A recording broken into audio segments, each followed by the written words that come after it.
안녕하세요. 유니크 TV의 이성필 목사입니다.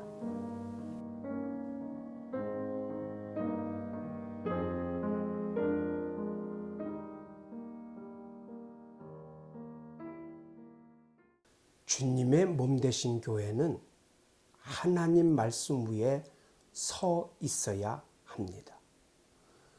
성도의 모든 신앙생활의 유일한 법칙도 하나님의 말씀입니다.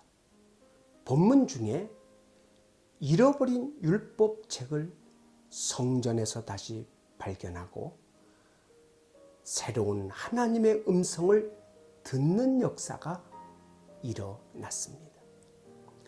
요시야 왕 때 퇴락한 성전을 수리하라고 서기관 사반에게 명했을 때 당시 대제사장인 hil기야가 퇴락한 성전을 돌아보다가 하나님의 율법책을 발견하였습니다. 이때까지 성전도 있고 제사장도 있었지만 율법책은 없는 시대였음을 알 수가 있습니다. 예수님 당시도 유대인들에게 하나님의 말씀은 없었고 형식과 의식만 남아 있었습니다. 말씀의 본체 되시는 주님을 영접지 않은 것입니다. 중세시대도 하나님의 말씀이 없었습니다. 루터가 하나님의 말씀을 다시 찾아 말씀으로 돌아감으로 종교개혁이 일어난 것입니다. 한국교회에 당면한 여러 가지 문제는 말씀 위에 바로 서지 못한 증거가 아니겠습니까? 성경을 잃으면 나침반을 잃은 배와 같이 표류할 수밖에 없는 것입니다. 대제사장 hil기야가 성전을 수리하다가 율법을 발견했습니다.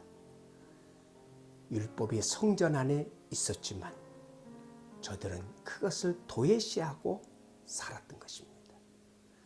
먼지 속에 있던 율법책을 가져다 왕 앞에 복명을 했습니다. 거기서 새롭게 하나님의 음성을 듣게 된 것입니다. 루터는 의인은 믿음으로 살리라는 말씀의 의미를 새롭게 발견한 것입니다.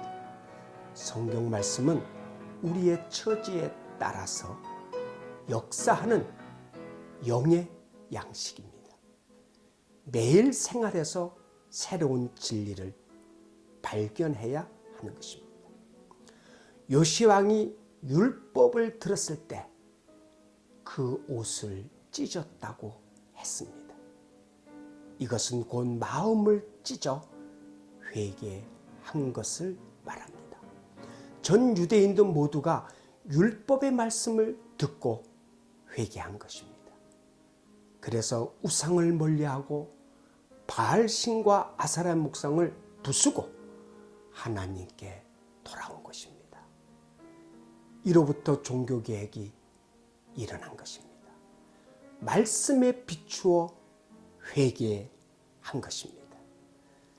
중세시대 종교개혁도 말씀의 재발견에서 시작된 것입니다. 사랑하는 시청자 여러분, 오늘 우리는 말씀을 잃어버리지는 않으셨습니까? 오늘 말씀을 잃어버린 교회, 말씀을 잃어버린 성도들이 너무너무 많습니다. 이제는 말씀으로 다시 돌아가는 역사가 일어날 때에 한국교회가 소망이 있는 줄로 믿습니다. 요한계시록 1장 3절에 이 예언의 말씀을 읽는 자와 듣는 자들과 그 가운데 기록된 것을 지키는 자들이 복이 있나니 때가 가까움이라. 아멘. 주여, 당신의 말씀을 생의 유일한 법칙으로 믿고 순종하며 살게 하소서. 아멘.